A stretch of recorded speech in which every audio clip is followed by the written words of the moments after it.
इकडे माझा मुलगा खेळतोय तोपर्यंत मी पटकन जेवण बनवते. सकाळची देवीची पूजा. नमस्कार मंडळी, आज आहे मार्गशीर्ष 3रा गुरुवार. सकाळी पूजा करून दिवसाची छान सुरुवात केली. युगांश आज थोडा उशिराच उठला, म्हणून माझी सर्व कामे पटापट आटोपली. युगांश आताच उठला आणि इथे माझ्याजवळ येऊन बसला. त्याने सुद्धा माझ्यासोबत पूजा केली.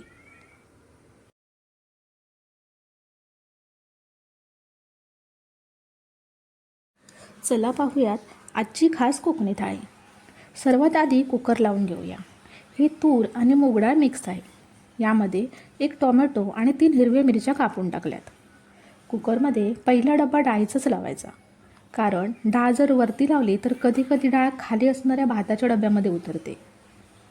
हे हिरवे वाटाणे आहेत. हे काल रात्री मी भिजत टाकले होते. आता छान भिजलेत.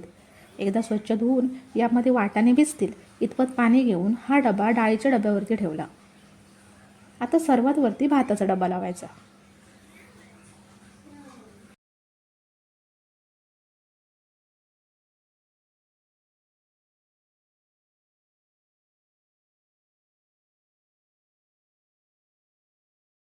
मंडळी, इकडे माझा युगांश खेळतोय तोपर्यंत मी इकडे पटापट जेवण बनवून घेते.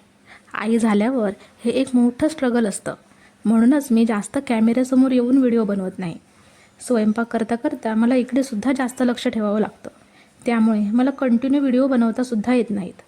पण काय आहे ना, आपलं काम तर आहेच, पण आपल्या मुलाचे हे दिवस पुन्हा येणार नाही. तुमच्या घरात सुद्धा जर लहान मुलं असेल ना, तर तुम्ही सुद्धा असे दिवस एन्जॉय करून घ्या.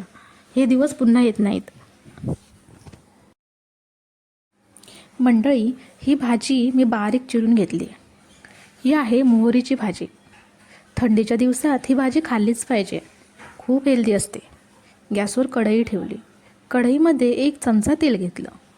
तेल तापल्यावर 2 लसूण पाकळ्या ठेचून टाकल्या. लसूणचा थोडा कलर बदलला. आता यामध्ये हिरव्या मिरच्या आणि बारीक चिरलेला कांदा टाकूया. कांदा छान तेलात परतून घ्यायचा. कांद्याचा कलर बदलला की यामध्ये ही मोहरीची भाजी टाकायची. ही भाजी स्वच्छ धुवून बारीक चिरून घेतली. ही भाजी छान कोवळी आहे. पालेभाजी थोडी शिजली की आळते, म्हणजेच कमी होते, की यामध्ये मीठ टाकायचं, म्हणजे भाजीचा व्यवस्थित अंदाज येतो. मंडळी, हा ना शतावरी पावडरचा डब्बा आहे. यामध्ये माझ्या सासूबाईंनी मीठ भरून ठेवलं आहे. मी असं नाही करत, पण आमच्या घरात माझ्या सासूबाई असं करतात. कुठचा रिकामी झालेला डबा वाया घालवत नाहीत, त्यामध्ये काही ना काही भरून ठेवतात. तुमच्याही घरी असंच असतं का? असेल तर मला कमेंट करून सांगा. मंडळी, पालेभाज्या मी जास्त शिजवत नाही, पण ही भाजी खूप कोवळी आहे, त्यामुळे पाणी सुटले. हे पाणी आटलं की आपली भाजी तयार झाली. आता वरतून ओलं खोबरं भुरभुरलं. कोकणी थाळी म्हणजे ओल्या खोबऱ्याशिवाय अपूर्णच आहे. आता आपली भाजी तयार आहे. आता गॅसवर खिरीसाठी दूध उकळायला ठेवलं. गॅस बारीकच ठेवला, म्हणजे ओतू जाणार नाही. या मिरच्या पहा, या थोड्या कमी तिखट असतात. मी या स्वच्छ धुवून घेतल्यात आणि या अशा कापून घेते. मध्ये ज्या बिया आहेत ना, त्या बिया काढून घ्यायच्या. या मिरच्या मी आपल्या कोकणी पद्धतीमध्ये कुळथाची पिठी भरून फ्राय करते. मंडळी, तुम्ही कधी अशा कुळथाची पिठी भरून मिरच्या फ्राय केल्यात का? एकदा करून पहा. 2 घास जास्त जातील या मिरचीने. इथे प्लेटमध्ये 1 चमचा कुळथाचं पीठ घेते. यामध्ये 1 छोटा बारीक चिरलेला कांदा टाकला. 2 चमचे ओलं खोबरं घेतलं.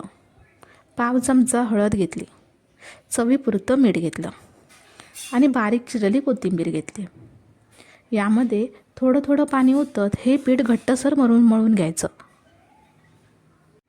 आता घट्ट म्हणजे हे एवढं. पिठाचा हा असा मऊसूत गोळा करायचा. या मिरच्या पहा, अशा कापून बिया काढून मीठ लावून ठेवल्या होत्या. आता हे तयार पीठ यामध्ये असं घट्ट पीठ भरून घेते.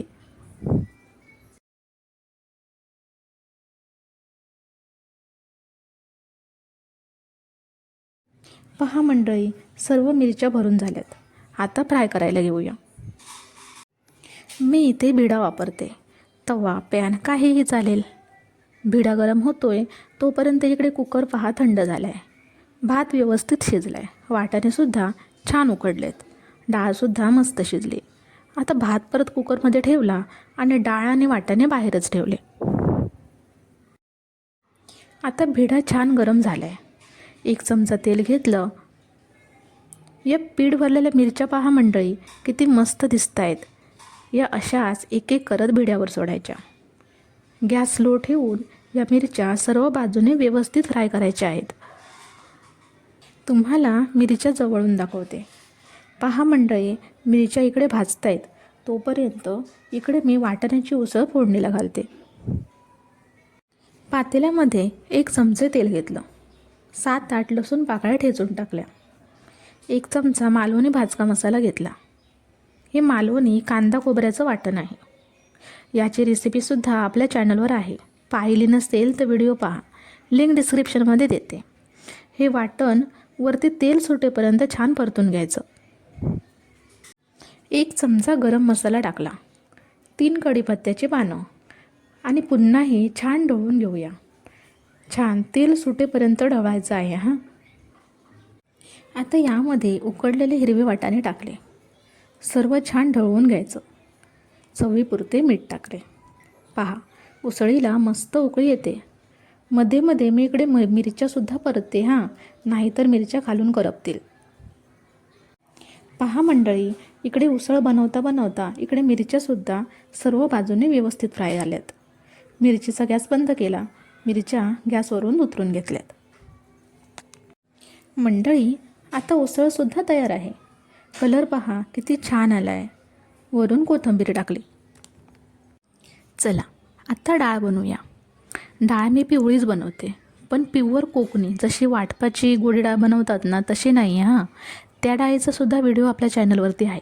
पाहिला नसेल तर पहा. इथे एक तडका पॅन गॅसवरती ठेवला. तेल गरम झाल्यावरती अर्धा चमचा मोहरी टाकली. मोहरी चांगली तडतडू द्यायची. आता यामध्ये 7-8 लसूण पाकळ्या टाकल्या. 3-4 कढीपत्त्याची पानं टाकली.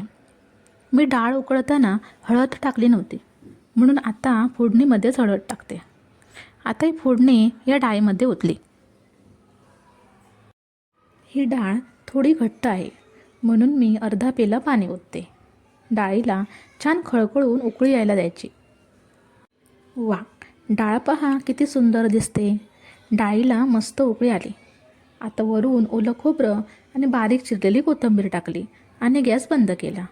आता आपली डाळ तयार आहे. आपलं सर्व जेवण बनवून झाले. आता राहिली आहे फक्त खीर. गॅसवर एक पातेलं ठेवलं. पातेल्यामध्ये 2 चमचे तूप घेतलं. आता यामध्ये ही बारीक शेवई घेतली. थोडे ड्रायफ्रूट्स घेतले.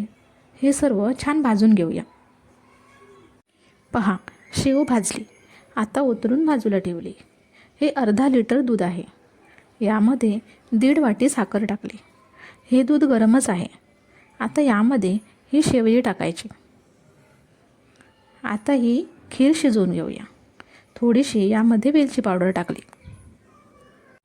जास्त काही नाही. आज मी साधी सिंपलच खीर बनवते.